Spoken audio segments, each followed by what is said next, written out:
जय हिंद फ्रेंड्स। इस वीडियो में हम लक्ष्मीकांत के chapter 2 making of the constitution के समरी का हम रिवीजन करेंगे। क्योंकि ये चैप्टर बहुत ही लंबा है तो हम इसके कुछ बेसिक्स पॉइंट देखेंगे जो कि एग्ज़ाम पॉइंट ऑफ व्यू से काफ़ी ज़्यादा इम्पॉर्टेंट है और अपकमिंग एग्ज़ाम में आ सकते हैं। तो हम स्टार्ट करते हैं। अगर हम बात करें तो कॉन्स्टिट्यूएंट असेंबली की जो फॉर्मेशन होती है वो कैबिनेट मिशन से स्टार्ट होती है। कैबिनेट मिशन जो कि 1946 में आया हुआ रहता है। कैबिनेट मिशन 1946 में आता है। मैं आपको बता देती हूँ कि कैबिनेट मिशन का प्रोविज़न क्या था। कैबिनेट मिशन जो था वो ये कहता था कि हम पावर ट्रांसफ़र की बात करता था कि किस तरह से पावर जो है अब ब्रिटिश इंडिया से डायरेक्ट इंडियंस को जो है पावर ट्रांसफ़र किया जाएगा। इसके लिए वो कॉन्स्टिट्यूशन असेंबली की फॉर्मेशन की भी बात करते हैं। तो वहीं से हमारी कॉन्स्टिट्यूशन की एक नींव रखी जाती है। अगर हम बात करें तो कॉन्स्टिट्यूएंट असेंबली जो बना था वहाँ पे 389 सीट्स रखे गए थे। ये जो सीट्स था पॉपुलेशन के बेसिस पे डिवाइड किया गया था। 1 मिलियन पॉपुलेशन के बेसिस पे एक सीट दी जाती थी। टोटल 389 सीट्स था जिसमें 93 सीट्स जो रहते थे ये प्रिंसली स्टेट्स के लिए रखे गए थे और 296 सीट्स जो थे ये हमारे ब्रिटिश इंडिया के लिए रखे गए थे। उस 296 सीट्स पर हमको इलेक्शन करवाना था। 93 सीट्स जो थे उसमें किसी भी प्रिंसली स्टेट्स के किसी भी मेंबर का पार्टिसिपेशन नहीं होता है। ये जो 296 स्टेट्स थे इस पे इलेक्शन करवाए जाते हैं। ये जो इलेक्शंस होते हैं ये इनडायरेक्ट इलेक्शन होते हैं। इसके पहले जो प्रोविंशियल लेजिस्लेचर वाली इलेक्शन हुई रहती है उसके माध्यम से यहाँ पे प्रोपोर्शनल रिप्रेजेंटेटिव के बेसिस पे इनडायरेक्ट इलेक्शन हो जाता है, जिसमें से 208 सीट्स जो रहते थे वो इंडियन नेशनल कांग्रेस ले जाती है। 73 सीट्स जो रहती है वो मुस्लिम लीग के लिए होती है और ये जो 15 सीट्स रहते हैं ये अदर्स पार्टी के लिए रहते हैं, ठीक है, जिसमें अदर्स ग्रुप भी इंक्लूड रहते हैं। इस तरह से हमारा कॉन्स्टिट्यूएंट असेंबली में मेंबर्स की फॉर्मेशन हो जाती है। फिर आता है 1946 9 दिसंबर यहाँ पे पहला जो एक तरह से वर्किंग जो होता है स्टार्ट किया जाता है। पहली मीटिंग होती है जिसमें डॉक्टर सच्चिदानंद सिन्हा को पहली बार यहाँ पे क्या होता है टेम्पररी रूप से उनको प्रेसिडेंट बना दिया जाता है, ठीक है। लेकिन इसमें मुस्लिम लीग पार्टिसिपेट नहीं करती है। क्यों नहीं करती है? क्योंकि उनकी एक ही डिमांड रहती है कि उनको एक अलग से पाकिस्तान चाहिए, जिसकी कि अभी तक कोई भी बात नहीं की जा रही थी। 13 दिसंबर 1946 को ऑब्जेक्टिव रेजोल्यूशन रखा जाता है। ऑब्जेक्टिव रेजोल्यूशन का मतलब यहाँ पे अपने कॉन्स्टिट्यूशन के क्या क्या गोल्स होने चाहिए, क्या क्या एम होनी चाहिए उसके बारे में बात की जाती है, जिसको हम लोग आज प्रियम्बल के नाम से जानते हैं। प्रियम्बल की जो नींव थी वो 13 दिसंबर 1946 को रख दी गई थी। फिर अगर सबसे इम्पॉर्टेंट बात करें तो आता है इंडियन इंडिपेंडेंस एक्ट 1947। इसको हम लोग माउंटबेटन प्लान के नाम से भी जानते हैं। माउंटबेटन प्लान जो रहता है इंडिया में जो कंट्री की पार्टीशन की बात करता है कि जो कंट्री जो है जिसको पाकिस्तान बनाना है पाकिस्तान बना ले, इंडिया इंडिया में रहेगा। और सबसे इम्पॉर्टेंट बात कि जितने भी प्रिंसली स्टेट्स हैं अगर वो चाहते हैं इंडिया में रहना तो इंडिया के साथ मर्ज हो सकते हैं और जो पाकिस्तान में जाना चाहते हैं वो पाकिस्तान में मिल सकते हैं।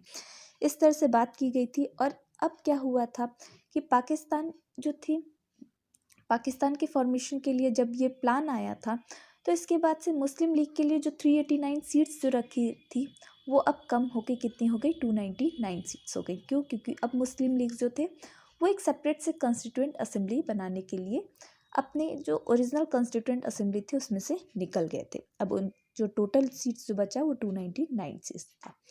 माउंटबेटन प्लान आने के बाद कुछ जो प्रिंसली स्टेट्स जो थे जो पहले पार्टिसिपेट नहीं किए थे अब धीरे धीरे वो भी क्या कर रहे थे, धीरे धीरे अपने इस कॉन्स्टिट्यूएंट असेंबली में धीरे धीरे मिल रहे थे। इस तरह से हमारी इंडियन कॉन्स्टिट्यूशन जो थी वो फॉर्म होती है।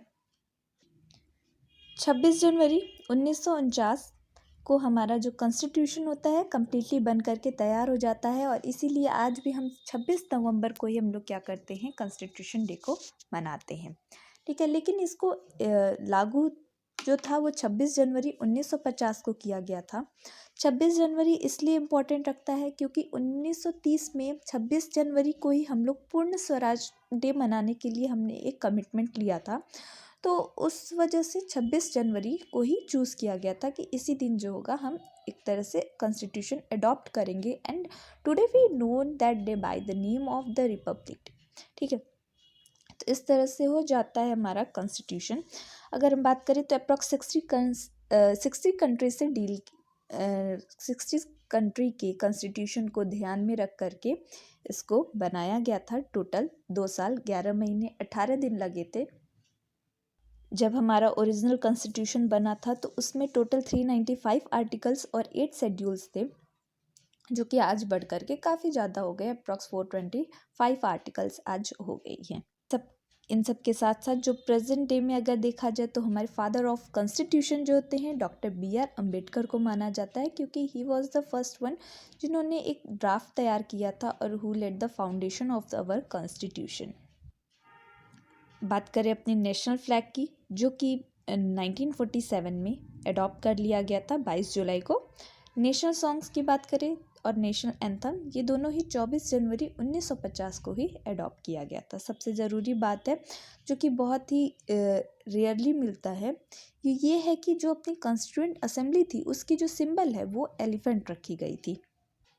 विश्व के सबसे लंबे संविधान होने के बावजूद भी अपनी जो कॉन्स्टिट्यूशन है, अपनी कॉन्स्टिट्यूएंट असेंबली है, उसमें कुछ न कुछ ऐसे क्रिटिसिज्म देखे गए हैं जो ये है कि जो कॉन्स्टिट्यूएंट असेंबली अपना बना था वो समाज के सभी वर्गों को नहीं दर्शाता था। उसमें मैक्सिमम जो थे वो पॉलिटिशियन थे, वो लॉयर थे, और यही कारण है कि अपने कॉन्स्टिट्यूशन की जो लैंग्वेज है वो काफ़ी ज़्यादा, वो लैंग्वेज जो होती है वो आम जनता समझ नहीं पाती है।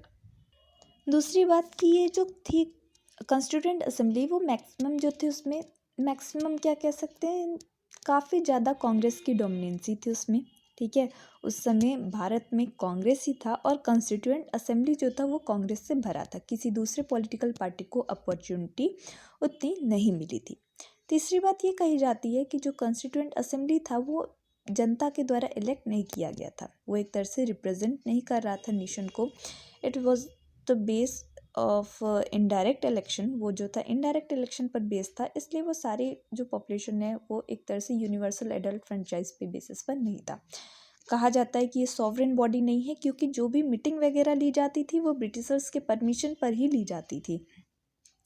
ठीक है, इन सब के साथ साथ जो इसकी जो, जैसे कि मैंने बताया कि कॉन्स्टिट्यूएंट असेंबली की जो फाउंडेशन थी वो कैबिनेट मिशन के बेसिस पे की गई थी, और कैबिनेट मिशन भी एक तरह से ब्रिटिशर्स का एक प्रपोजल था। पांचवी बात ये कही जाती है कि जो कॉन्स्टिट्यूएंट असेंबली था उसमें टोटल 296 स्ट्रेंथ थी। उस 296 स्ट्रेंथ में से अगर देखा जाए तो 163 जो थी हिंदू कम्युनिटी थी। ठीक है, तो यहाँ पे कम्युनिटी वाइज भी देखा जाए तो एक पर्टिकुलर कम्युनिटी को ज़्यादा इम्पोर्टेंस दिया गया है। और छठी बात जो थी टाइम कंज्यूमिंग थी, बाकी अगर कंट्री से कंपेयर करें, हालांकि ये अपना कॉन्स्टिट्यूशन काफ़ी लंबा है और काफ़ी ऐसे इम्पॉर्टेंट वैल्यूज़ रखे गए हैं जो बाकी कॉन्स्टिट्यूशन में नहीं देखे गए हैं, बट अगर इसमें एक क्रिटिसिज्म ये भी देखा जाता है कि ये काफ़ी ज़्यादा टाइम कंज्यूमिंग था। जहाँ अमेरिका का कॉन्स्टिट्यूशन सिर्फ 40 दिन पे बना था, 4 महीने में बना था, वहीं इंडिया का कॉन्स्टिट्यूशन 2 साल 11 महीने और 18 दिन लिए। हमारा जो कॉन्स्टिट्यूशन था वो मेनली इंग्लिश लैंग्वेज में प्रिपेयर किया गया था। फिर 1987 में हमारा 58th कॉन्स्टिट्यूशनल अमेंडमेंट होता है, जहाँ पर जो कॉन्स्टिट्यूशन को हिंदी में ट्रांसलेट करने की बात कही जाती है और उसको 394A आर्टिकल्स में इंक्लूड किया जाता है। सो फ्रेंड्स, ये था हमारे लक्ष्मीकांत चैप्टर 2 का समरी। इसी तरह से हम आगे भी salient features of the constitution, जो कि सबसे ज़्यादा इम्पोर्टेंट टॉपिक होते हैं, हम उनके बारे में भी इसी तरह से समराइज़ करेंगे।